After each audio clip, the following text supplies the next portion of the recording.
visualization.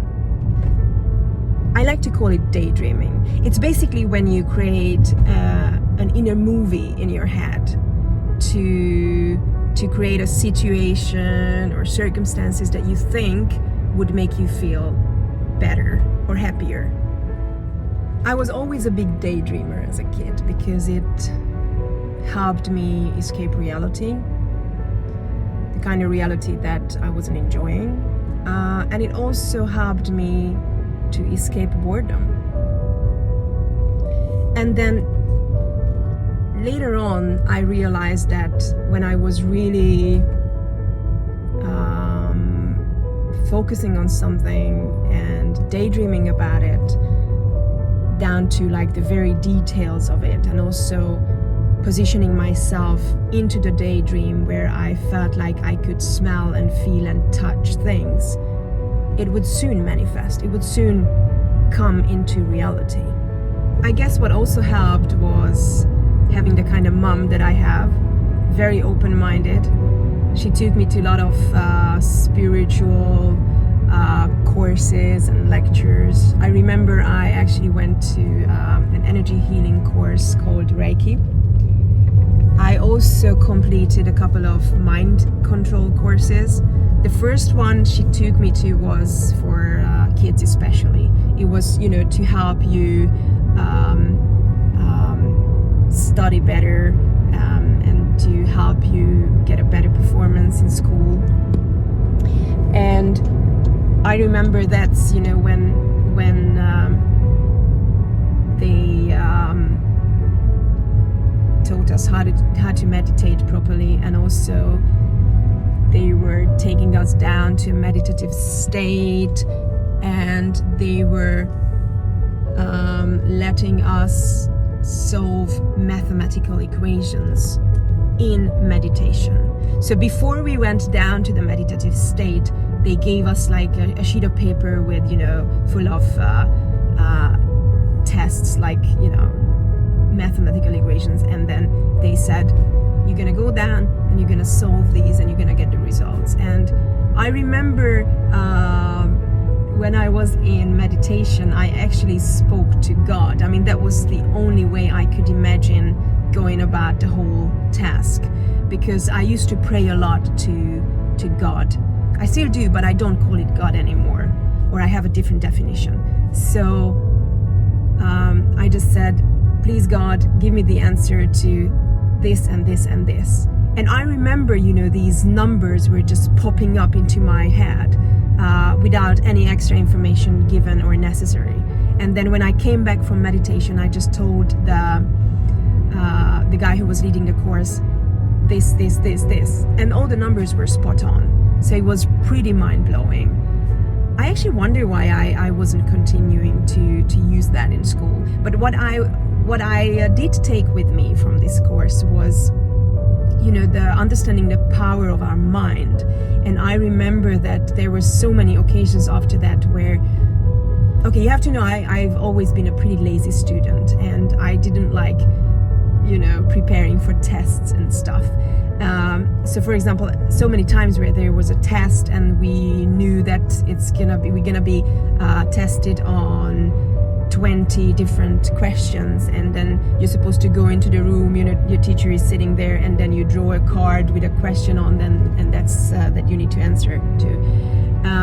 And I remember there were normally like only just 1 or 2 questions that I felt really fully prepared to answer. All the rest were like, and then before I went in, the evening before as well, I was just visualizing going in there and pulling the card that had that particular question on that I felt very confident to answer. And so many times it worked. And there were other occasions where, for example, the teacher were questioning me on certain stuff and I didn't know the answer to, and I was kind of focusing on, okay, what is the teacher thinking about? Because normally when a teacher asks you a question, he or she is thinking of the answer at the same time in their head. So I was like trying to tune into that or feel what they have in their head. And so many times I just felt it, or I heard a word or something and I just said it, and that was the answer. So I know it sounds like I have some psychic abilities, but it's not true. Like, all of us have this ability. This is what they told us at the mind control course, that you can always access this higher consciousness, or more like they called it collective consciousness or collective knowledge, and you can download information from there. And I remember the craziest example for me when I went to a more advanced mind control course, which was for adults, and I was still a kid. I was still 13, so I wasn't supposed to be there. And they said, okay, now you're gonna team up with the person who's next to you, the person that you didn't come with. So there was this lady in her 40s or 50s, and then so she was guiding me into this meditative state, and then she gives me a name. I think it was only the first name of a person that she knew.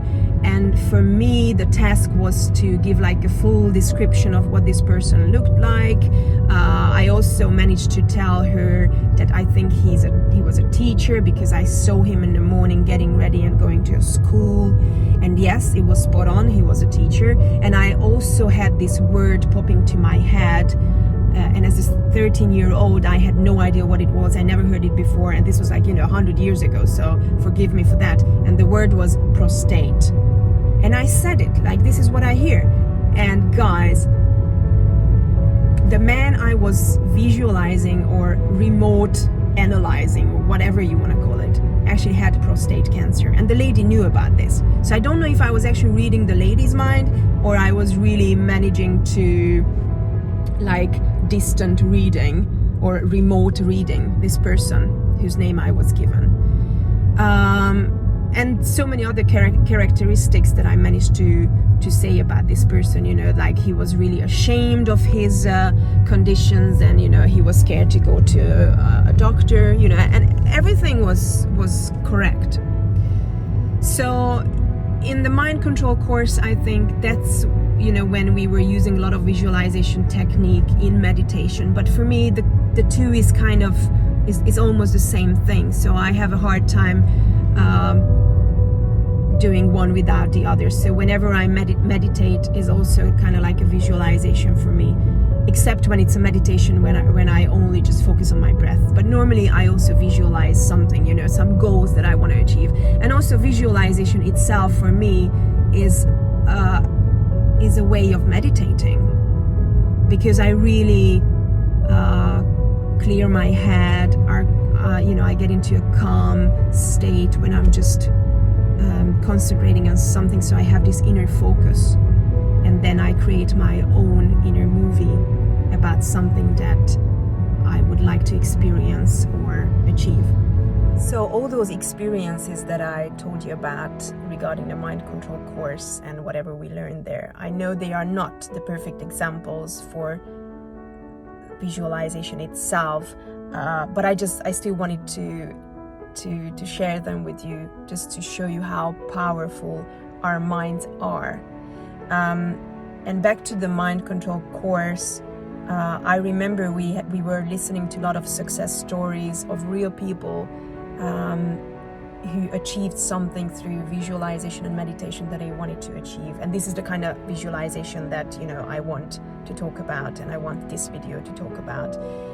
For example, there was a lady who was born with one leg shorter, and through meditation and visualization she managed to grow that shorter leg to the same length as her other leg.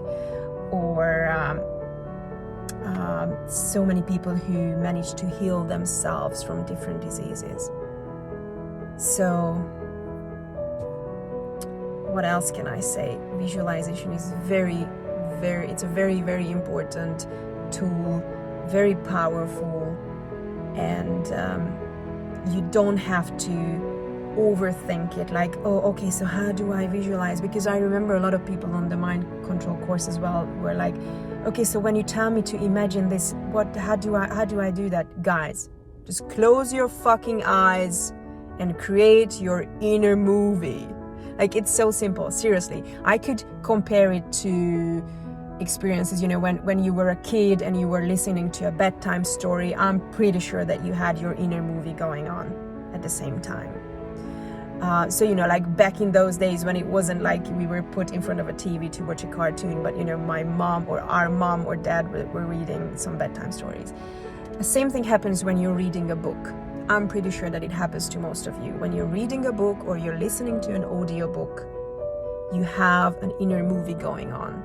You actually see the characters in front of you because, you know, it's so descriptive when they say, okay, so this blonde princess, whatever, you know, like it's something that you cannot not do when you read or when you listen to something. So don't overthink it.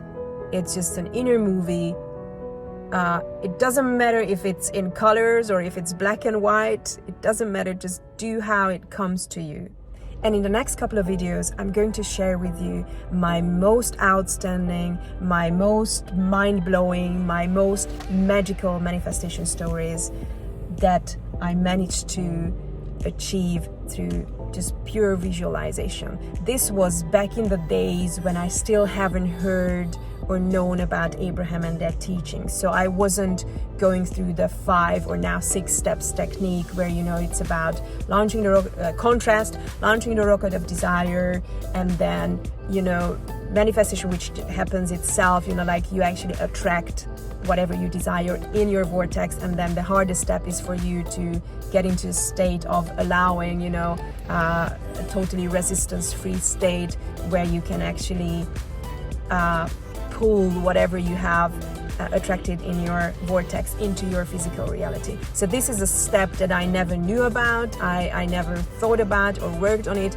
I was just only using the visualization technique itself, and then it just manifested. So this was my technique, and I hope to share it with you.